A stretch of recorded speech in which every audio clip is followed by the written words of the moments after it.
para dar sequência ao assunto de vida saudável que a gente já começou no bloco anterior, o Vermais recebe a médica endocrinologista a doutora Vanessa Bittencourt de Almeida. Doutora Vanessa, muito obrigada pela participação. Fique bem à vontade aqui na casa do Vermais. Obrigada. Boa Olha tarde só, a todos. O Marcelo até já falou um dado ali que mais de 50% da população está acima do peso, né? É isso mesmo? Esses números vêm aumentando, vêm caindo? Como é que está essa curva aí da obesidade no Brasil? Existe um trabalho muito interessante do nosso governo, né, do Ministério da Saúde, que foi publicado em 2016, que é o Vigitel, que está disponível para pesquisa e apresenta dados bastante alarmantes realmente.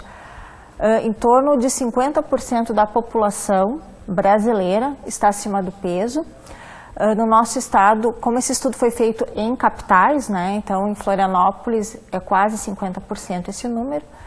E os dados relativos à obesidade, que a gente considera clinicamente como um índice de massa corporal acima de 30, em torno de quase 20%, né? 18,9% é o dado que nós temos desse estudo que foi publicado em 2016, do Ministério da Saúde. É bastante, né? Como é que você sabe que está acima do peso? Então, de uma forma clínica, como é que nós avaliamos, né? Nós temos um índice que é chamado índice de massa corporal, que ele é um cálculo que avalia peso e estatura do indivíduo. É aquele IMC que a gente, já o tradicional, o IMC, o antigo. Justamente. Por que a gente utiliza o IMC? Por vários motivos. O primeiro, que realmente ele é bastante simples da gente obter. Precisamos de dois dados apenas, que é o peso e a altura do indivíduo. E o interessante do IMC é que os estudos mostram que ele tem uma boa correlação com o excesso de gordura corporal. Então, de uma forma geral, se eu estou com o IMC acima do ideal, possivelmente eu estou com mais gordura que eu deveria ter para a minha altura e idade, né? E nos estudos também o que foi mostrado é que esse índice ele também tem uma boa correlação com a chance de eu adoecer em função desse excesso de peso, principalmente em relação à doença cardiovascular, diabetes. Pois é, isso que eu ia te perguntar, quais são os riscos, né, em relação a isso, doenças cardíacas? Sim, normalmente o que a gente relaciona são doenças ateroscleróticas, como infarto, derrame, mas não é só isso, né? O excesso de peso, ele representa um risco de adoecimento, né, que é proporcional com o ganho de peso. Então, à medida que o tempo vai passando, quanto mais peso eu tenho, né, quanto mais alto é meu índice de massa corporal, mais chance eu tenho de adoecer, né? Ou seja, minha qualidade de vida vai diminuindo ao longo do tempo em virtude do excesso de peso. Em relação a esses estudos e até a tua experiência, né? O que está levando a sociedade a ficar obesa, né? Quais são as causas, as principais causas? Então, as pessoas quando vão nos procurar no consultório, elas têm muita preocupação em relação assim, a algo errado comigo, né? Eu devo ter algum problema de saúde, algum problema hormonal, por exemplo.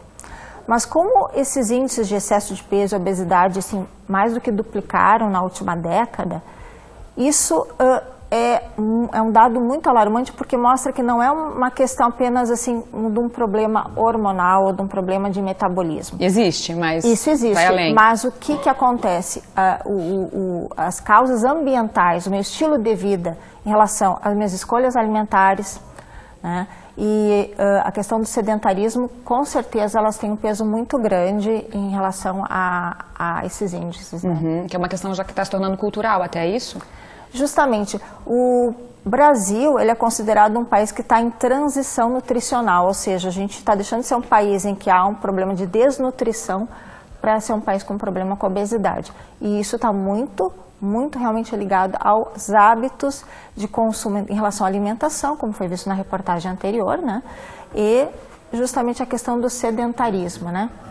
Isso a gente até vai falar depois ainda sobre atividade física, né? Ó, tem aqui, boa tarde, sou Eduarda. Já vou fazer a minha pergunta para ser respondida. Como eu faço para engordar? Porque eu sou aquela pessoa sanfona que sempre está comendo, mas sempre está no mesmo peso. Não entendi, está todo mundo querendo emagrecer, a Eduarda está querendo engordar. Mas enfim, o que será que ela quer dizer aqui? O que poderia ajudá-la?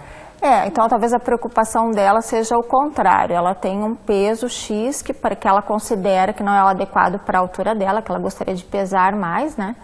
Isso precisa de uma avaliação individual, teria que procurar a orientação do médico, do endocrinologista, para ver justamente que poderia ser feito se há algum problema, né? Essa pergunta dela me lembrou também a questão estética, né? Muitas pessoas se preocupam muito com a estética.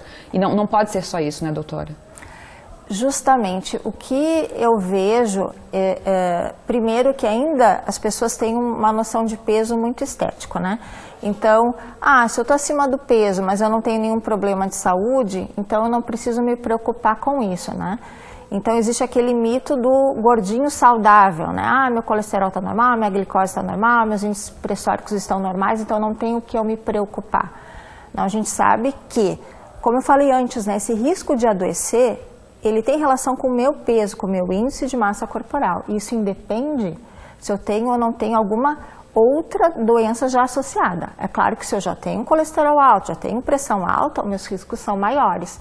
Mas se eu comparar o indivíduo com peso saudável com o indivíduo com excesso de peso, esse indivíduo, ele já está em desvantagem em termos de saúde. A gente falou do IMC novamente, tem aqui a Vanessa Pinheirinho, eu não sei se é o bairro dela, desculpa, mas a Vanessa está perguntando: oi, Fábio, como faz a conta de altura e peso? A gente pode detalhar mais um pouquinho, doutora, por favor? Isso, então o peso é dado em quilogramas e a altura é em centímetros, mas ela vai ao quadrado. Então por exemplo, minha altura é 1,62 m, é 1,62 vezes 1,62.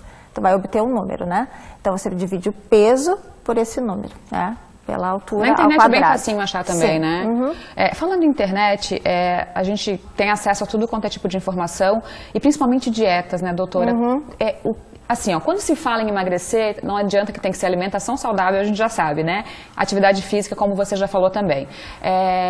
Essas dietas que tem aí, quais são os riscos delas, né? Ou se tem alguma coisa que a gente consiga aproveitar do que anda na moda aí?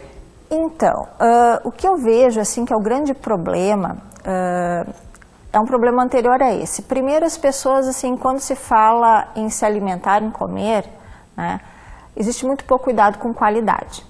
Então as pessoas pensam assim: hoje eu vou sair para jantar, então eu vou comer o que eu quiser. Não vou me importar com quantidade, com a qualidade, eu vou comer. No outro dia eu começo a me preocupar com o meu peso. Nossa, eu tenho que me cuidar. Então, cuidar, as pessoas vão para um outro extremo. Não vou comer nada. Então, o grande apelo que existe na internet em relação às dietas, né, é justamente que elas apelam para esse caráter restritivo, né? Então, a gente considera que dietas com menos de 1.000 calorias, elas são bastante restritivas, né? E que quando elas vão ser feitas, elas têm que ter um acompanhamento médico ou nutricional, porque elas não são adequadamente, em termos de macronutrientes adequadas, né? Então elas são nutricionalmente desbalanceadas para serem feitas por longo tempo. Então o ideal é ter um acompanhamento. O problema justamente recai daí naquilo que eu falei antes, né? A gente faz uma dieta muito restritiva, o que acontece na sequência? A gente sente mais fome, a gente se sente mal e aí a gente acaba comendo demais. Então, por isso que, de uma forma geral, prevalece o bom senso em de que a gente procura trabalhar dentro do que é considerado uma alimentação saudável em relação à distribuição dos alimentos, né? Em que justamente há uma restrição de calorias daquele plano alimentar, mas algo que leve a uma redução gradativa de peso, para que a pessoa consiga manter isso depois, porque o grande problema não é a pessoa conseguir emagrecer, as pessoas conseguem emagrecer e nesse ponto qualquer dieta emagrece desde que eu faça, né? O problema é como eu vou manter essa redução de peso, de que forma eu vou manter.